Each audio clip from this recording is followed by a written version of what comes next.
Donald Trump's decision to fire the FBI director, James Comey, who was investigating links between the president's associates and the Russian government, has taken U.S. democracy into dark and dangerous new territory. That was the assessment of Democratic leaders, legal observers and security experts last night, with some drawing direct comparisons to Watergate and tinpot dictatorships. FBI directors are given 10-year terms in office, precisely to insulate them from politics. It is very rare to fire them. The last time it happened was 24 years ago, when Bill Clinton sacked William Sessions, who had clung to office despite a damning internal ethics report detailing abuse of office, including the use of an FBI plane for family trips. Analysis: how Comey became tangled in the U.S. election, and why it led to his downfall.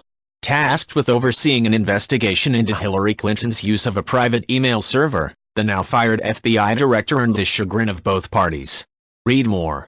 Comey's sacking has taken place in very different circumstances.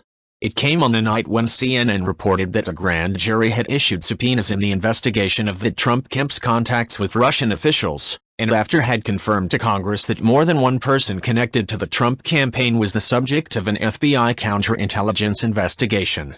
He had also indicated that he was investigating leaks from inside the FBI to the Trump campaign in the course of the election. The New York Times had reported that Trump's Attorney General, Jeff Sessions, was charged with coming up with reasons to fire him.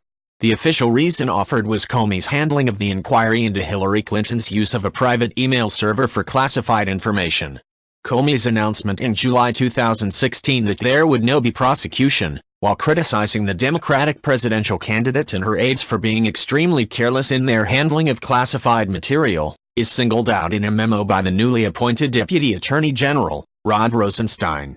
In one of the first acts in his new job, Rosenstein said Comey had exceeded his authority with that announcement.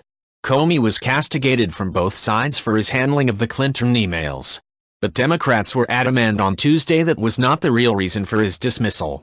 It was pointed out that during the campaign, Trump and his team warmly praised Comey's decision to speak up. Robbie Mook, Clinton's former campaign manager, tweeted on Tuesday night that U.S. politics had entered a twilight zone. "I was as disappointed and frustrated as anyone at how the email investigation was handled. But this terrifies me." Matthew Miller, a former Justice Department spokesman in the Obama administration, said, "Trump came up with the most convenient excuse possible to fire the person investigating him, but it's just that, an excuse. This is legitimately terrifying." Right ? Several commentators compared Comey's sudden sacking with the 1973 Saturday Night Massacre when President Richard Nixon dismissed Archibald Cox, the special prosecutor appointed to look into the Watergate affair. "This really is astonishing," said Scott Horton, a New York attorney and expert in international law. "The most immediate comparison is the Saturday Night Massacre. By firing Comey, Trump is asserting his control over the FBI on the political level." Right ? Live James Comey fired, calls for special prosecutor after Trump sacks FBI director. Live updates. Attorney General recommended the firing of Comey, who has been at the center of numerous political controversies since the 2016 U.S. election. Read more. Malcolm Nance, a former Navy cryptographer and author of a book on Russian interference in the 2016 presidential election, said, "This is a Nixonian move clearly designed to take out the man who was investigating collusion with a foreign power. We are in a completely new space. It will blow past Watergate. Nixon was being investigated for crimes. This is when the FBI is in the middle of a counter-espionage investigation.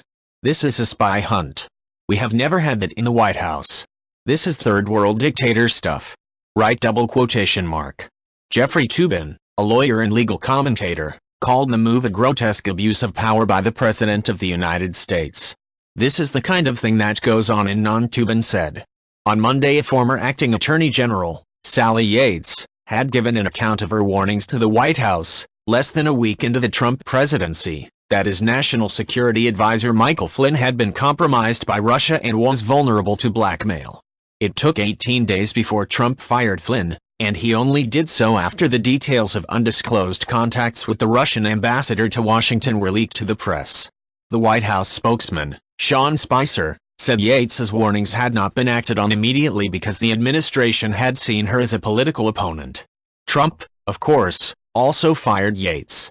Ali Salfan, a former FBI agent, said the firing of Comey marked a dangerous time for our nation. The cancerous partisanship politics is not only obscuring the Russia affair. It is dismantling the basics of our national security, he tweeted. Thomas Wright, the director of the Project on International Order and Strategy at the Brookings Institution, said, "This ought to scare the living daylights out of Congress. They now have to choose between safeguarding the Republic and protecting the president." Trump has thus far been able to rely on broad Republican support in the face of the investigation of his campaign's links with Moscow. But there were signs on Wednesday night that Comey's dismissal had unnerved some senior GOP figures. Richard Burr, the chairman of the Senate Intelligence Committee conducting one of the investigations into Trump-Russia links, said in a statement he was troubled by the timing and reasoning of Director Comey's termination. Richard Haass, a foreign policy expert who had been mooted for a top position in the Trump administration, said in a tweet that the country's global image and the reputation of its democracy was at stake. Haass joined the growing chorus of demands for an independent investigation into Russia's role in the 2016 election. If you like this video, please like and subscribe.